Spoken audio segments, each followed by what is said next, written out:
Hello दोस्तों, स्वागत है आपका अपने channel accounting insight with CA Deepak Wadhwa.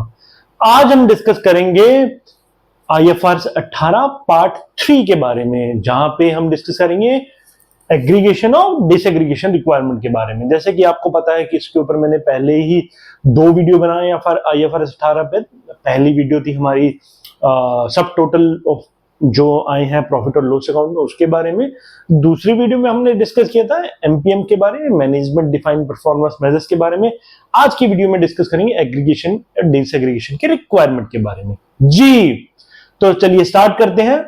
देखिए, इस एग्रीगेशन एंड डिसएग्रीगेशन पॉइंट्स को क्यों लाया गया, बोर्ड आईएसबी बोर्ड ने इस पॉइंट्स को क्यों इंट्रोड्यूस किया आईएफआरएस 18 में। बेसिकली बोर्ड्स के पास काफी क्वेरीज आ रही थी, कुछ कंसर्न आ रहे थे इन्वेस्टर्स के, कि इन्वेस्टर्स की कंसर्न ये थे कि कुछ कंपनीज जो हैं वो फाइनेंशियल्स को डिटेल में नहीं प्रोवाइड कराती, अपनी फाइनेंशियल स्टेटमेंट में इंफॉर्मेशन डिटेल में नहीं देती, जिसकी वजह से उन्हें डिसीजन लेने में कई बार दिक्कत आती है और वो अपना डिसीजन अच्छे से नहीं ले सकते। तो इस लिमिटेशन को या इस कंसर्न को दूर करने के लिए बोर्ड ने मेनली 4 बिंदुओं पे काम किया। वो 4 पॉइंट्स क्या थे? पहला, ऑपरेटिंग एक्सपेंसेस को कैटेगराइज किया कि आप उसको फंक्शन में भी दिखा सकते हो, बाय नेचर भी दिखा सकते हैं, या मिक्स प्रेजेंटेशन को भी अलाउड किया गया। IS1 जो पुराना स्टैंडर्ड है, जो अभी तो एप्लीकेबल है, बट आईएफआरएस 18 के आने के बाद वो एप्लीकेबल नहीं होगा, क्योंकि आईएफआरएस 18 हमारा 1 जनवरी 27 से मैंडेटरी एप्लीकेबल हो जाएगा। तब जब ये आईएफआरएस 18 एप्लीकेबल हो जाएगा, तब आपको तीनों तरह से, लाइक बाय फंक्शन भी दिखा सकते हैं, बाय नेचर भी दिखा सकते हैं, और मिक्स प्रेजेंटेशन भी दिखा सकते हैं। बट आज की डेट में IS1 में आप सिर्फ बाय फंक्शन और बाय नेचर ही एक्सपेंसेस को दिखा सकते हैं। तो मैं डिस्कस करूंगा कि किस तरह का फॉर्मेट रहेगा अगर हम बाय नेचर दिखाते हैं, बाय फंक्शन दिखाते हैं, या मिक्स प्रेजेंटेशन किस तरह से रहती है। दूसरा पॉइंट यहां पे डिस्कस किया गया, disclosure of specified expenses by nature. Disclosure of specified expenses by nature में 5 एक्सपेंसेस जिनको मैंने प्यार से नाम दिया आइडिया, तो मैं डिस्कस करूंगा उनके बारे में बातें की गई हैं कि हमें उन्हें किस तरह से प्रेजेंट करना चाहिए, सो दैट इन्वेस्टर को एक डिटेल व्यू पता लगे।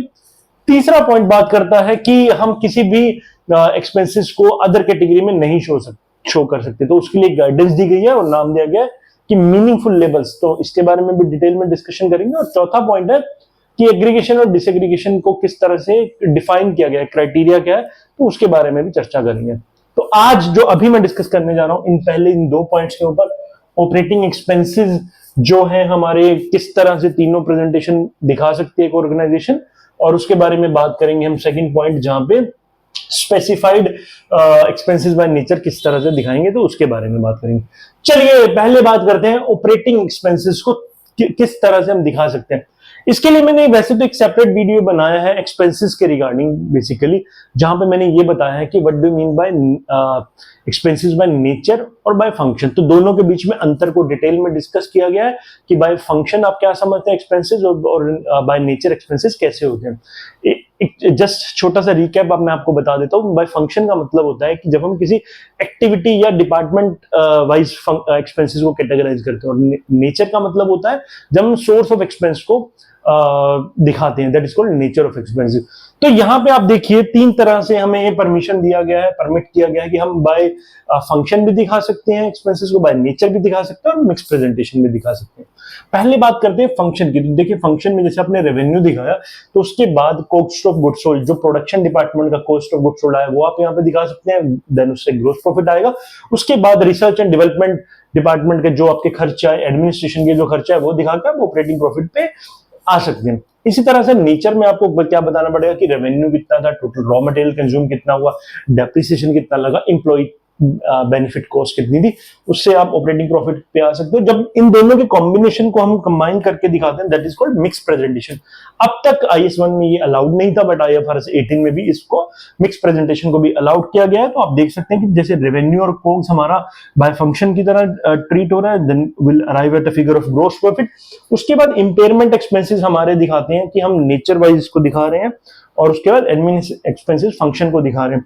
सो अल्टीमेट पर्पस इसको, चाहे आप किसी भी वे में दिखाएं, अल्टीमेट पर्पस जो बोर्ड का इंटेंट था इन प्रेजेंटेशन को परमिट करने का, वो ये था कि इन्वेस्टर को ट्रू एंड फेयर डिटेल्ड में इंफॉर्मेशन मिले, ताकि वो उसके बेसिस पे डिसीजन ले पाए। तो अल्टीमेटली डिटेल्ड ओरिएंटेड चीजों को दिखाने का और फर्दर ट्रांसपेरेंसी लाने के लिए इस तरह की हमें परमिट किया गया कि हम तीनों तरह से किसी भी अप्रोच को यूज कर सकते हैं।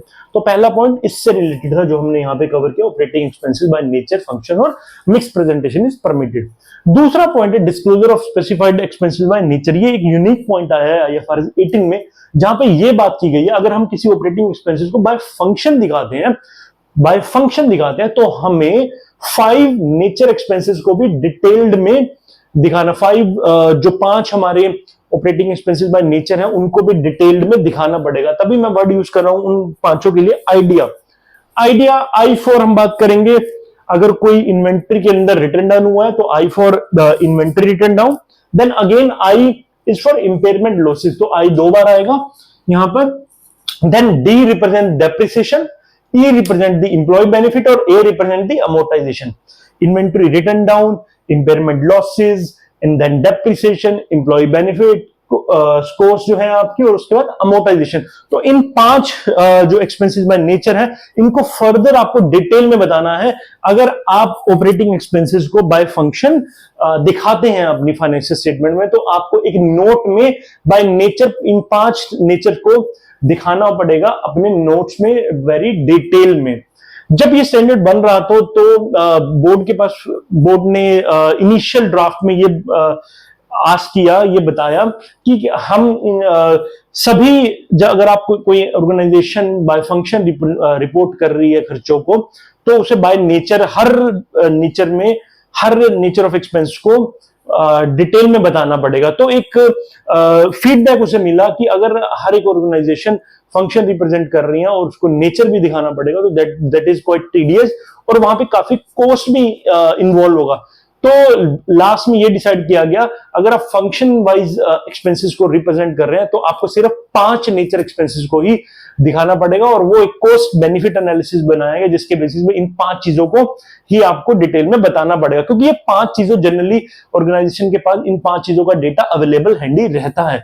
इसलिए सिर्फ इन 5 चीजों आइडिया के ऊपर फोकस किया गया, जहां पे इन्वेंट्री का रिटर्न डाउन अगर है तो उसके बारे में बात होगी, इंपेयरमेंट लॉसेस के बारे में बात होगी, डेप्रिसिएशन, अमोर्टाइजेशन और एम्प्लॉय बेनिफिट एक्सपेंसेस के बारे में भी बात की गई है। तो अभी हमें सिर्फ अगर हम बाय फंक्शन अपने ऑपरेटिंग एक्सपेंसेस को दिखा रहे हो तो 5 इन नेचर वाइज एक्सपेंसेस को भी आपको डिटेल में दिखाना पड़ेगा।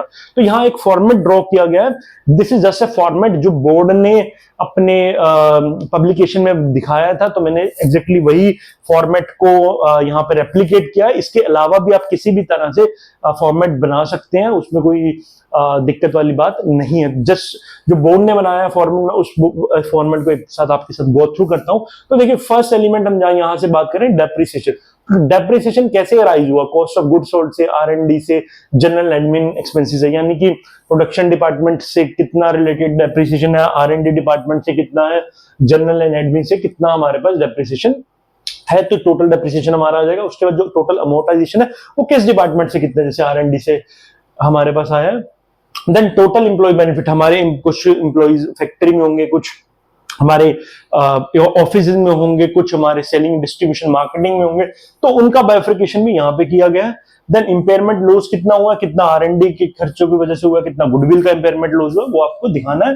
और उसी तरह से जो इन्वेंट्री के अंदर रिटर्न डाउन हुआ वो भी आपको इस तरह से बाइफर्केट करना है। सो बेसिकली यहाँ पे जो आस्क थी कि अगर आप नेचर बाय फंक्शन एक्सपेंसेस को दिखा रहे हो, अगर आप एक्सपेंसेस को बाय फंक्शन दिखा रहे हो तो आपको 5 जो नेचर्स हैं, एक्सपेंसेस हैं आइडिया वाले, उनको भी डिटेल में नोट में बताना पड़ेगा, दिखाना पड़ेगा, सो दैट इन्वेस्टर्स को एक क्लियर पिक्चर एक्सपेंसेस की दिखे वहां से और वो डिटेल्ड व्यूज को देख के अपना डिसीजन मेकिंग कर सके।